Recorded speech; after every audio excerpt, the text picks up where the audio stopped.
बिस्मिल्लाहिर्रहमानिर्रहीम अस्सलाम वालेकुम। आज मैं आपसे शेयर करने लगी हूँ आलू और शिमला मिर्च की बहुत ही मज़ेदार सी रेसिपी। इस रेसिपी को खुशबू और जायके की वजह से बहुत ज़्यादा पसंद किया जाता है। इसके लिए हमने लिए 1 कप भर के कुकिंग ऑयल और इसी के साथ ही सबसे पहले हम प्याज का इस्तेमाल करेंगे। अब प्याज का जो इस्तेमाल है वो रूटीन से हमने ज़्यादा लिए, 4 बड़े साइज़ के हमने प्याज लिए हैं और प्याज की इस शेप में हमने कटिंग कर ली है। अब प्याज को फ्राई करेंगे सॉफ्ट होने तक। प्याज का जो कलर है वो ब्राउन नहीं करना। जो ही प्याज सॉफ्ट हुए तो हमने इसमें शामिल कर दिए 1 गड्डी लहसुन की, जो कि हमने साबुत जवे लिए हैं और इसी के साथ ही फ़ौरन से ही हम इसमें डाल देंगे आलू। आलू हमने लिए 1 किलो और आलू की इस शेप पे हमने कटिंग कर ली है। अब आलू को प्याज के साथ फ्राई करेंगे, थोड़ी देर के लिए फ्राई करेंगे और साथ में ही फ़ौरन से ही हम इसमें शामिल कर देंगे शिमला मिर्च।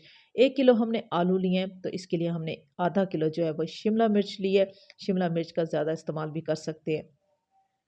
अब आलू, प्याज और शिमला मिर्च को हमने थोड़ी देर के लिए फ्राई किया है, तो इसमें हमने शामिल किए हैं टमाटर। 3 बड़े साइज़ के हमने टमाटर लिए हैं। टमाटरों का जो छिलका है वो हमने रिमूव कर दिया है।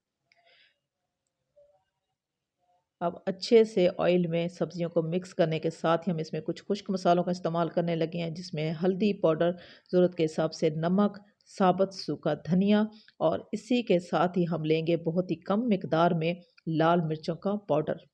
अब ये तमाम खुश्क मसाले शामिल करने के साथ ही अच्छे से मिक्स कर देंगे इसी सब्ज़ी में और पानी का इस्तेमाल जो है वो हमने बिल्कुल भी नहीं करना।